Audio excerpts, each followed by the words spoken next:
नमस्कार, मैं हूं शरद द्विवेदी और हमारी ख़ास पेशकश कार्यकर्ता कहीन में आपका बहुत स्वागत है। जैसा आप जानते हैं कि अपनी इस पेशकश के ज़रिए हम प्रयास करते हैं कि मध्य प्रदेश में दो ही राजनीतिक दल हैं, छत्तीसगढ़ में भी दोनों ही राज्यों की राजनीति द्विदलीय है, बाइपोलर पॉलिटिक्स है। और जाहिर है यहाँ दो ही राजनीतिक दल हैं और सबसे महत्वपूर्ण कड़ी दोनों ही दलों की है कार्यकर्ता।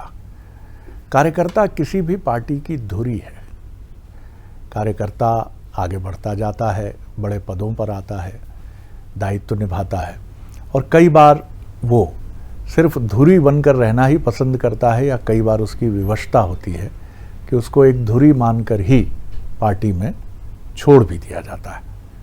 क्योंकि निश्चित तौर पर जैसे हम कहते हैं कि सरकारी नौकरियों में आने का एक स्थान निश्चित है, अखिल भारतीय सेवा से जुड़े जो पद हैं वहाँ भी एक निश्चित संख्या है। तो ये बात राजनीति भी अपवाद नहीं है कि यहाँ हर कार्यकर्ता न मुख्यमंत्री बन सकता है, न कैबिनेट मंत्री बन सकता है, न संगठन के महत्वपूर्ण पदों पर आ सकता है।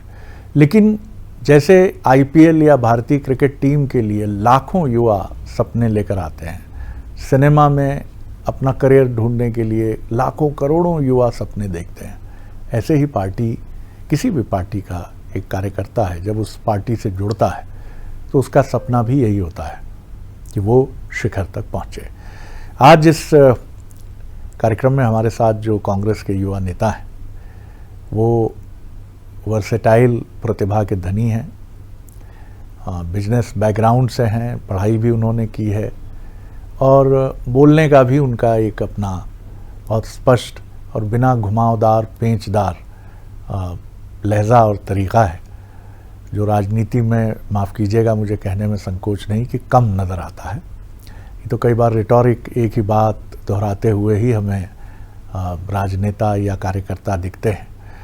और वो इसके अलावा भी सोशल मीडिया जैसा कि युवाओं का शगल है उसमें भी वो काफ़ी अच्छी दक्षता रखते हैं और एक ऐसे ही प्लेटफॉर्म से भी वो जुड़े हैं जहां उनके नंबर्स काफ़ी अच्छे हैं। और मज़ेदार बात यह है कि वो मोस्टली सिनेमा से जुड़ा एक मीडियम है जहां उनकी दक्षता हमें भी हैरत में डालती है।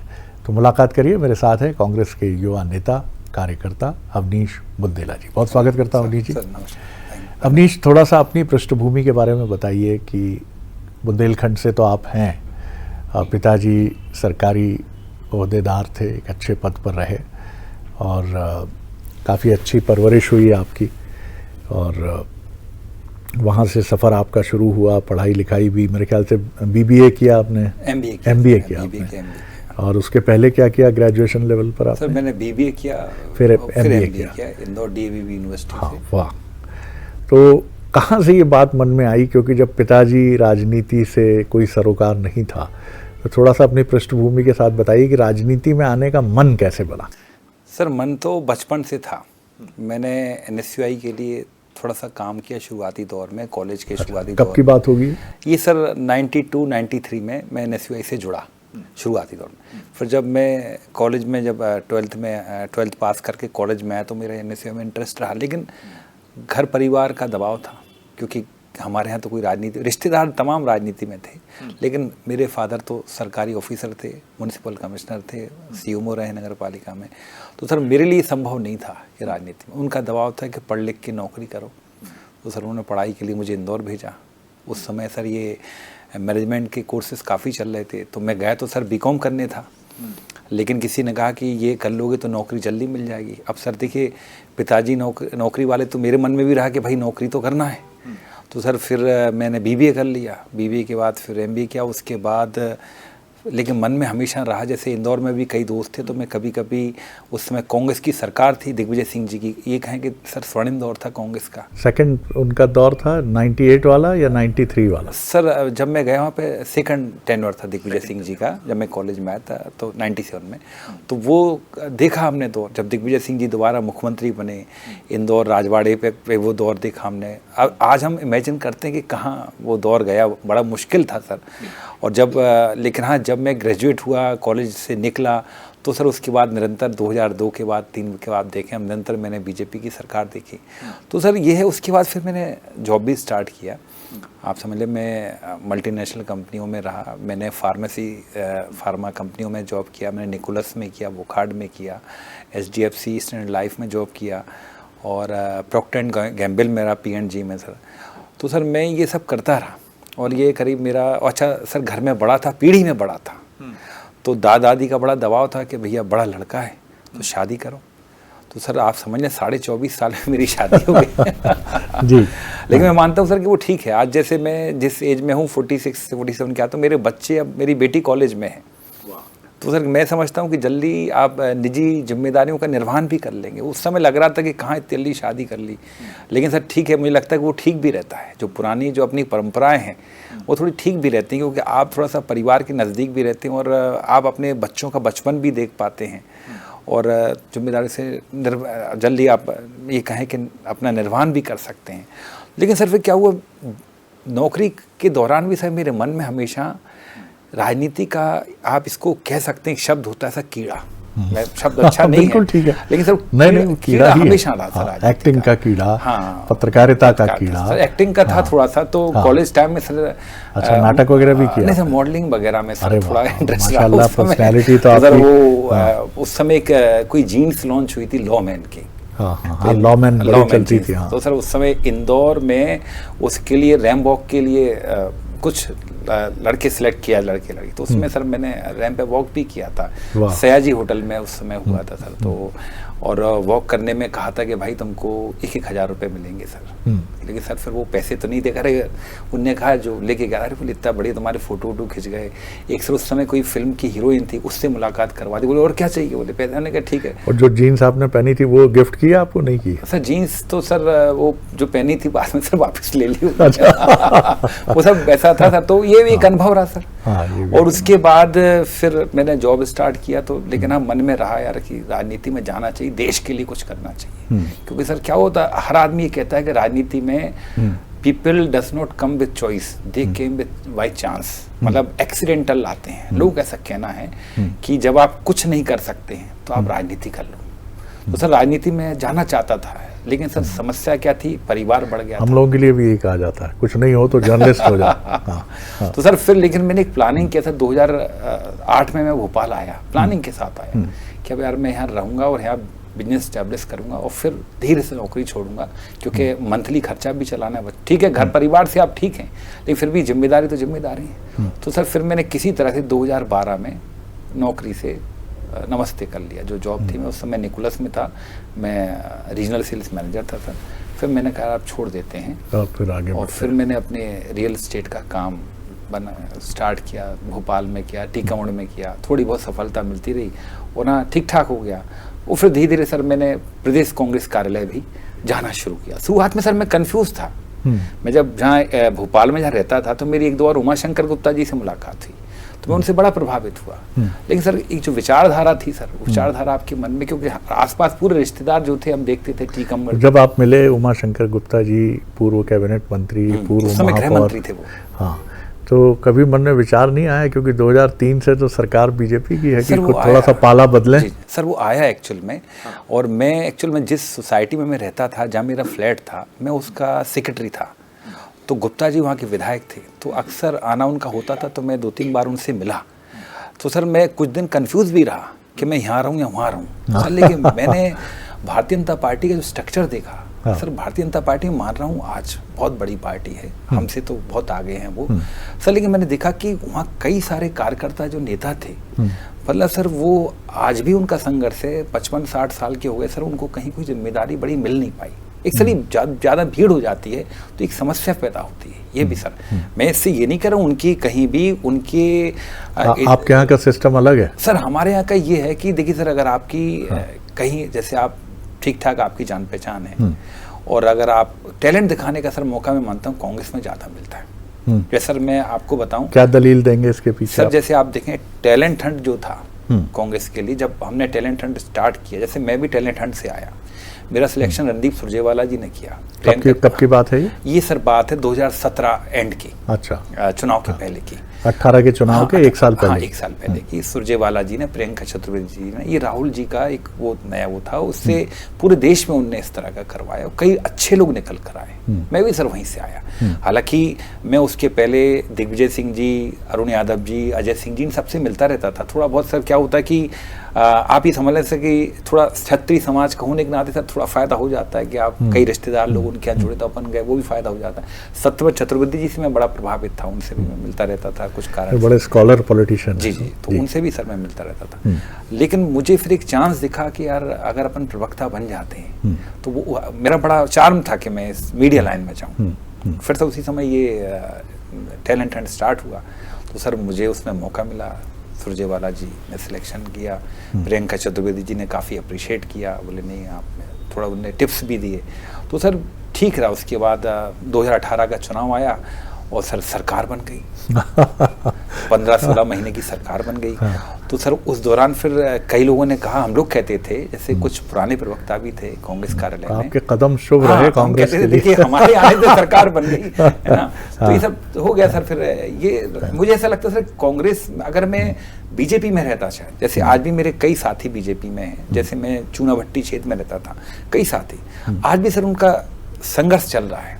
मतलब उनमें से क्लिक बहुत कम किए, जो किए हैं वो क्लिक कर गए सर, लेकिन सर मुश्किल रहता है थोड़ा सा। ये मेरा अनुभव है, मैं ये नहीं कह रहा हूँ, जैसे मैं टीकमगढ़ का हूँ सर, तो मेरे कई दोस्त हैं तो जो भाजपा में थे, हालांकि कुछ एक अच्छे मतलब विधायक भी बन गए, लेकिन कई मैं ऐसा देखता हूँ कि आज भी उनका संघर्ष है। हालांकि हम सर, मैं ये कहूँगा कि आज हम विपक्ष में हैं, लगभग 23 साल से निरंतर विपक्ष में, 15 महीने का दौर छोड़ने कमलनाथ जी का। तो सर ऐसे में बड़ा मुश्किल होता है कांग्रेस की राजनीति करना, क्योंकि सर जैसे आपको घर परिवार के ताने भी सुनने पड़ते हैं कई बार।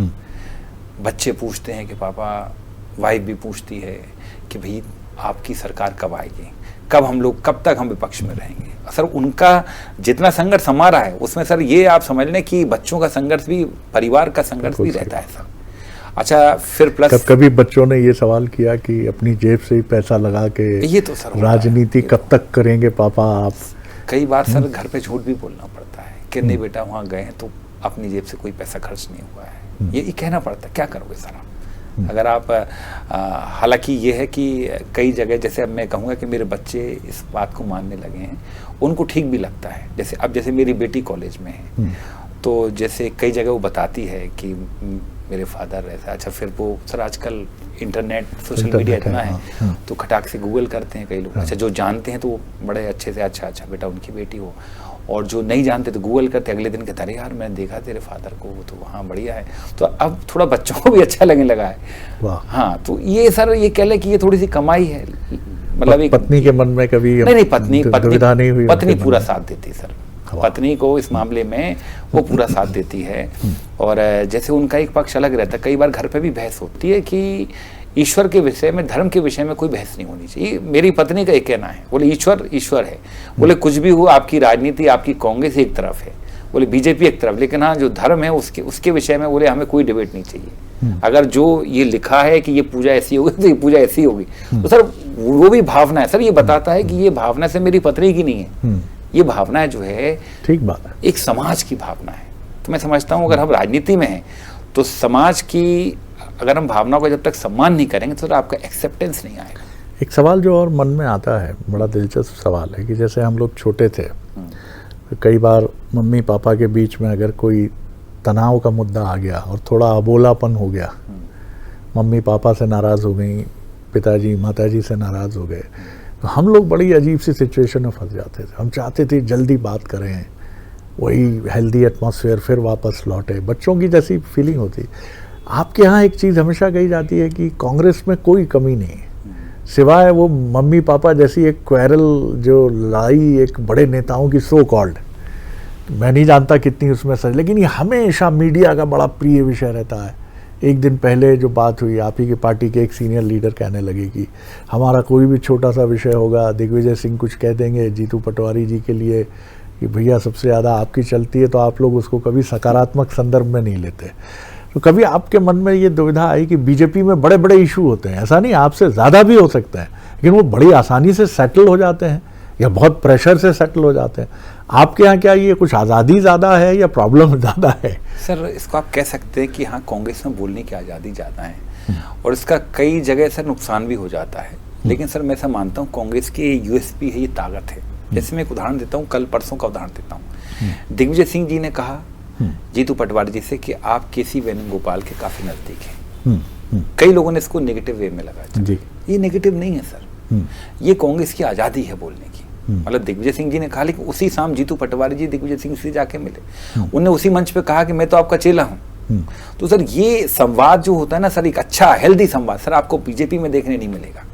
सर मैं अक्सर देखता हूं कि जब भी बीजेपी में जैसे मान लो मोहन यादव जी या पहले शिवराज जी आ रहे हैं तो उनके पीछे जो 2-3 विधायक है और जो कार्यालय प्रभारी रहते हैं सर, तो मैं देखता हूँ अक्सर वो मास्टर जी कह लें या रिंग मास्टर कह लें, उसकी भूमिका में रहते हैं, वो पूरे।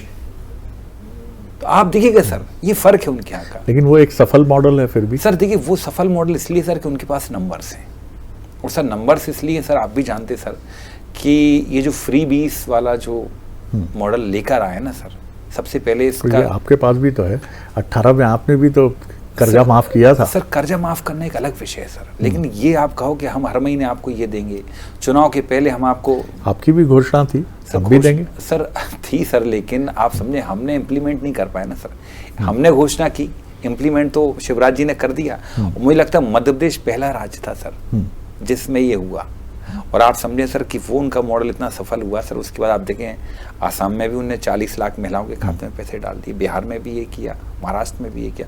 तो सर आप समझ लें कि जो सत्ता के शिखर पे अब बैठ गया है सर, उसके पास बहुत सारी चीज़ें हैं चुनाव जीतने की। देखिए सर मैं ईवीएम में वो सब बातें नहीं कर रहा हूँ वोट चोरी की, क्योंकि हम एक बहुत हेल्थी डिस्कशन कर रहे हैं। लेकिन आप समझें सर कि राजनीति की दिशा और दशा बहुत अलग हो गई है। आज जैसे देखें, जब हम मनमोहन सिंह जी की सरकार थी सर, तो 60-65 रुपए के डीजल पेट्रोल पर, जब 55 का डीजल था, 65 का पेट्रोल था और लगभग 64 रुपए का डॉलर था, तो सर इसके विषय में बड़ी चर्चा होती थी। उससे लगता था लोगों को कि ये बहुत गड़बड़ हो रहा है और देश को बहुत नुकसान हो रहा है। सर आज आप देखें एलपीजी सिलेंडर जो कमर्शियल वाला सर, कल ही जो है 3000 के लगभग हो गया है, 2900 कुछ रुपए हो गया है। और ये भी कहा जा रहा है कि 1-2 दिन में डीजल पेट्रोल, खुद हरदीप पुरी ने कह दिया कि बढ़ाना पड़ेंगे, काफ़ी लंबे समय से हमने बढ़ाया नहीं है। तो सर अब जैसे आप देखिए इतने मतलब ज़्यादा दाम हो गए, पेट्रोल 100 के पार है, डीजल 100 तक पहुंच सकता है और डॉलर 100 के नज़दीक है। आप होते, आपकी सरकार होती तो आपकी भी मजबूरी सर मुझे लगता है आर्थिक नीतियों के मामले में मुझे लगता है सर कि आर्थिक नीतियों के मामले हमें बात करना चाहिए। आर्थिक नीतियाँ सर कभी भी ना सर आप जैसे विज्ञापन के माध्यम से नहीं हो सकती सर। आर्थिक नीतियों में सर, क्योंकि आप देखें पुरानी सरकारें आप देखें सर, भले ही लाल कृष्ण आडवाणी जी नेता प्रतिपक्ष थे, मनमोहन सिंह जी प्रधानमंत्री थे, या अटल बिहारी वाजपेयी विपक्ष के नेता थे सर, कितना हेल्दी डिस्कशन देखा हमने। आडवाणी जी को अक्सर मनमोहन सिंह जी के पीएम आवास से निकलते हुए देखा। लेकिन आपके यहाँ आरोप ये लगता है कि राहुल जी भी हेल्दी डिस्कशन नहीं करते, उनकी भाषा कई बार बड़ी अग्रेसिव हो जाती है। ये कि कई सारी चीज़ें अब तो सर क्या है, आप समझे पिछले 6-7 साल में, मतलब 2014 के बाद सर राजनीति की कई सारी मर्यादाएं टूटी। सर मैं ये स्वीकार करता हूँ कुछ मर्यादा हमने भी तोड़ी होंगी, क्यों झूठ बोले सर। लेकिन सर क्या होता है कि सबसे ज़्यादा दोष हमेशा बड़े को दिया जाता है सर। जो घर में बड़ा होता है ना, बड़े बेटे का सर बड़ा कष्टप्रद जीवन होता है सर। तो सर बड़ा बेटा कौन है सर? बड़ा बेटा भारतीय जनता पार्टी सरकार में वो है सर। लेकिन कहा जाता है समर्थ को नहीं दोष गुसाई। तो सर वही बात है कि अब जैसे इसमें मैं समझता हूँ कि लोकसभा में इस तरह की कार्रवाइयों में डिस्कशन हो रहे हैं, अगर वहाँ पर कुछ अभद्रता हो रही है तो सबसे पहले सर ये जिम्मेदारी बनती सर, देखिए एक कप्तान की, वहाँ का कप्तान लोकसभा अध्यक्ष, वो ठीक है। आपके कप्तान की बात करते हैं, राहुल गांधी जी से आपकी मुलाकात हुई? बड़ी हुई सर। कैसे देखते हैं आप? कुछ लोग कहते हैं कि बहुत ही डिसेंट और बहुत जेनरोसिटी, गर्मजोशी से मिलने वाले नेता हैं। कुछ लोग कहते हैं बड़े गर्म मिजाज हैं, पार्टी में भी कोई डिसीजन ले लिया तो पीछे हटने को तैयार नहीं होते, स्टैंड हमेशा कन्फ्रंटेशनिस्ट होता है, टकराववादी होता है। कैसे हैं राहुल गांधी आपकी निगाह में? देखिए इसमें वो मत कीजिएगा, जितना आप मर्यादा के भीतर आप कह सकते हैं, एक ऑब्जेक्टिव असेसमेंट दीजिए आप। सर मेरी राहुल जी से 2 बार मुलाकात हुई सर, और सर मैंने जो देखा खासकर भारत जोड़ो यात्रा में, मुझे करीब 6-7 मिनट का मौका मिला उनके साथ चलने का। तो सर मैंने जो पाया सर कि सर सबसे पहली बात तो व्यक्ति बहुत हम्बल है। मतलब आप समझें, आप खुद सोचें उनको क्या आवश्यकता है सर आज की तारीख में, अगर उनके मन में देशभक्ति का भाव नहीं होता अगर पार्टी को आगे ले जाने का भाव है तो सर उसमें देशभक्ति, समाज सेवा का भाव अपने आप आ जाता है सर। अगर लोग कहते हैं, जैसा हमने 2014 के पहले कई सारे मीडिया की खबरों में देखा कि इनके पास तो इतना पैसा है, ये तो ऐसे हैं सर, अगर हम उनमें 2% भी सच्चाई मान लें सर, उनको क्या आवश्यकता थी सर? आज भी आप देखें, राहुल जी ने कहीं कानून नहीं तोड़ा। राहुल जी से जो कहा गया उन्होंने उस चीज़ को स्वीकार किया। हाँ सर, देखिए अब ऐसी स्थिति है कि उनकी पार्टी आज देखें 40 सीटों पर जो पार्टी आ गई थी, 44 सीटों पर आज फिर से 100 के करीब आई है सर। देखिए उनको कहीं ना कहीं थोड़ा स्ट्रिक्ट होना पड़ता है सर, क्योंकि अगर एकदम डिसीजन नहीं लेंगे सर तो पार्टी खत्म हो जाएगी। क्योंकि सर जो पार्टी 40 के आसपास आ गई, ये तो मान रहे हैं कि जहां सख्त होना होता है वहां सख्त होते हैं सर, होना पड़ेगा। मैं कहता हूं जो सर डिसीजन मेकर होता है, जैसे राहुल जी, वहाँ सख्त होना, और हमको उनकी सख्ती अच्छी लगती। जैसे भारत जोड़ो यात्रा में हर व्यक्ति का एक क्रेज था कि हम राहुल जी से मिलें, फोटो निकलवाएं। जैसे सर मैं उनके साथ एक दिन चला तो उस दिन सर मैंने खुद देखा कि मुझे उस दिन TS बाबा साहब ने मिलवाया पहले दिन, लेकिन क्या हुआ सर कि आगे जाके ब्रेक आ गया, तो मेरी फोटो होने वाली थी, तो मैंने कहा, तो उनने मुझे बड़े अच्छे से मिला, लेकिन उस दिन मेरी फोटो नहीं हो पाई। और मैंने देखा सर कि जैसे हुआ तो उनने कहा नो, मैंने देखा राहुल जी ने कहा नो, मतलब वो सर क्या है, जिनके घर में 2-2 हत्याएं हुई हों, जिनके पिताजी शहीद हुए हों, बम से उड़ा दिया गया हो, जिनकी दादी को इस तरह से उड़ा दिया, सर देखिए उनको कहीं ना कहीं अपनी सुरक्षा भी देखनी पड़ेगी सर। मैं तुलना नहीं करूंगा कि भारतीय जनता पार्टी वालों का नाखून भी नहीं टूटा, ये तुलना ठीक नहीं है, लेकिन सर फर्क ये है कि राहुल जी हर चीज को पहले करके देखते हैं। जैसे आप देखें अभी उनने सब्जी वालों से संवाद किया, मैकेनिकों से संवाद किया, ट्रक वालों से संवाद किया। सर जो उनके बारे में कहा जाता है कि भाई वो तो बड़े आइसोलेटेड हैं, एकदम VVIP हैं, एकदम अंदर रहे हैं, तो सर वो चीज़ सारी झूठी है। आप देखें उस व्यक्ति ने साबित कर दिया पिछले कुछ सालों में, खुद भाजपा के अंदर के लोग आज उनकी तारीफ करते हैं। सर प्रशांत भूषण का कहना था, वकील साहब का, कि मैंने जीवन भर गांधी परिवार से लड़ने में बिताया। मैंने इंदिरा जी के खिलाफ मुकदमा दायर किया, बोले मैंने स्वर्गीय राजीव जी को भी कोर्ट में घसीटा, वोफर्स के मामले में ये सबसे आगे थे। और बोले मैं राहुल को भी शुरुआत में पसंद नहीं करता था, लेकिन बोले कुछ सालों से I have change my perception, ये प्रशांत भूषण ने कहा। अब सर आप कहोगे कि प्रशांत भूषण अब उनकी तरफ, तो ये गलत है ना सर। पहले तो कांग्रेस से लड़ते रहे, दशकों तक लड़ते रहे, आज अगर राहुल जी की तारीफ कर रहे हैं, जैसे सुब्रमण्यम स्वामी जैसे व्यक्ति जिन्होंने राजीव जी से लड़ाई लड़ी, आज वो राहुल जी की तारीफ कर, तो कुछ ना कुछ तो उसमें चेंज हुआ होगा ना सर, तो हम ये मानते हैं। अच्छा, और राहुल जी सर हम सबकी ताकत है, अगर राहुल जी नहीं रहेंगे तो शायद हमको लगता कि कांग्रेस में वो आगे बढ़ने की, लड़ने की ताकत नहीं रहेगी। आखिरी सवाल कर रहा हूँ आपसे, जीतू पटवारी जी और उमंग सिंगार जी के नेतृत्व में कांग्रेस बदली हुई भी दिख रही है, और हालांकि ये बदला हुआपन जब तक सत्ता की तरफ नहीं ले जाएगा तब तक फाइनल टेस्ट तो बचा ही रहेगा, और लीडर्स आपके पास हैं ऐसा नहीं है, और वो लीडर्स भी हैं जो कई बार ये भी आरोप लगता है कि उनका उपयोग नहीं होता है। अरुण यादव जी की तरफ आए बात, अजय सिंह जी की तरफ आए, फिर 2 आपके पास वेटरन लीडर्स हैं, कमलनाथ जी और दिग्विजय सिंह जी, और ये कहा जाता है कि मध्य प्रदेश कांग्रेस या कांग्रेस का ओवरऑल चरित्र ऐसा है कि जब तक वरिष्ठ नेताओं के समन्वय से कोई मंत्र नहीं फूंका जाएगा, वरिष्ठ नेता युवा नेता इनके बीच समन्वय का पुल, तब तक सत्ता रूपी शिखर तक पहुंचना आसान नहीं होगा। देखिए सर, मैं ऐसा मानता हूं कि जीतू पटवारी जी जो अभी मेहनत कर रहे हैं, वो मेहनत दिग्विजय सिंह जी जब प्रदेश अध्यक्ष बनाए गए थे 80-90 के दशक में, शायद 87 में, तो दिग्विजय सिंह जी ने उस समय पूरे मध्य प्रदेश की यात्रा की थी सर। ऐसा कहा जाता है कि उनकी एम्बेसडर पे बिस्तर बंधे रहते थे, वो कहीं भी सो जाते थे। टाटा सिएरा थी ऐसा कहा तो जाता है, कोई जो गाड़ियाँ थी, तो सर इतनी मेहनत, और इतनी मेहनत जीतू पटवारी जी कर रहे हैं। मैंने एक दिन जीतू पटवारी जी से कहा, मैंने कहा भैया आप कितनी मेहनत करते हो कि सुबह सागर निकलते हो, 2 बजे सागर से चलते हो, 4 बजे वापस आते हो, फिर यहाँ एक धरना प्रदर्शन करते हो। तो आप सोचें ये जीतू पटवारी जी की USP है। आप उमंग सिंगार जी को देखो, उमंग सिंगार जी जिस तेजी से, जिस ताकत से नेता प्रतिपक्ष का काम कर रहे हैं, मतलब आप सोचें सदन में नेता प्रतिपक्ष के तौर पे जो उमंग सिंगार जी काम कर रहे हैं, मतलब एकदम अलग तरीके का हमने देखा। तो वो एक कांग्रेस के लिए आप समझे आने वाले समय में बहुत ताकत देगा। और आप देखें ये जो हमारे 2 मुख्य नेता हैं, ये तो हमारी आत्मा है कांग्रेस की, दिग्विजय सिंह जी, कमलनाथ जी।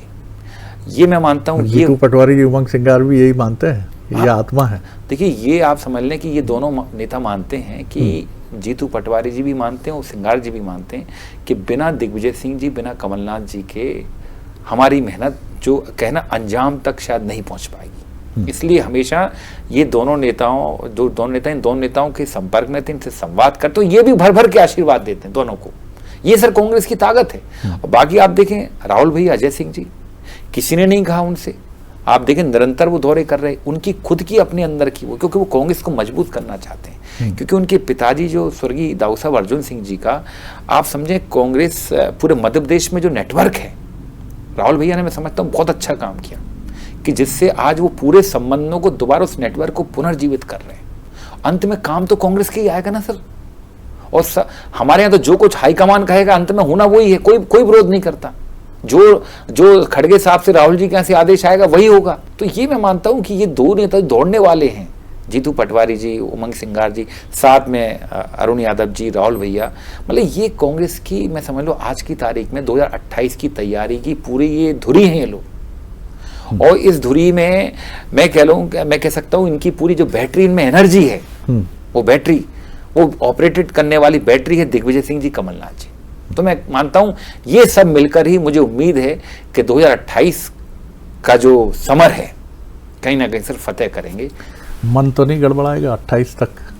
सर मुझे नहीं लगता सर। हम इंतजार करेंगे कयामत तक? नहीं सर। अरे सर, मैं तो ऐसा मानता हूं सर कि जीवन कांग्रेस में सर जो मजा आता है काम करने में सर, वो खासकर सर मैं बीजेपी की विचारधारा को मैं ये मानता हूं कि मैं ये नहीं कहता कि वो क्या है कैसे सर, ये मंच नहीं है, लेकिन मैं फिर भी ऐसा मानता हूं कि वो थोड़ा सा उनकी विचारधारा जो है, कांग्रेस की विचारधारा देखेंगे तो हमारे सर एक फ्लेक्सिबिलिटी है काम करने की। बीजेपी में सर किंतु परंतु बहुत ज़्यादा है। चलिए, ये एक नज़रिया है। अवनीश जी, अच्छा लगा बात करके। आपके निजी जीवन के पक्ष पर भी चर्चा हुई और आपने बड़ी बेबाकी से कुछ ऐसी चीज़ें जो आमतौर पर कहने से हिचकता है, राजनीतिक व्यक्ति अधिक हिचकता है, लेकिन आपने बेबाकी से अपनी बात रखी। लेकिन ये अच्छी बात है कि अवनीश जी का परिवार अब स्वीकार कर चुका है और ख़ुद अवनीश जी भी अब उस द्वंद्व से निकल चुके हैं जो आरंभिक वर्षों में कभी उनके मन में आया कि क्या कोई द्वंद्व है। और ये स्वाभाविक है, ये किसके मन में नहीं आता है। आप में से, हम में से कौन ऐसा है जिसने कभी ये ना सोचा हो कि चलिए थोड़ा समझौता कर लेते हैं, इस समझौते के कुछ फ़ायदे मिल जाएंगे। लेकिन इस द्वंद्व पर जो विजय प्राप्त करता है और जो अपने मन और अपने अंतरात्मा के अनुसार फैसला करता है, वो साहसी होता है। एक बार फिर धन्यवाद अवनीश जी सर। अगली बार फिर एक नए युवा तुर्क के साथ या किसी अनुभवी उम्रदराज नेता के साथ, जो कार्यकर्ता होगा ही होगा, मिलेंगे आपसे। नमस्कार।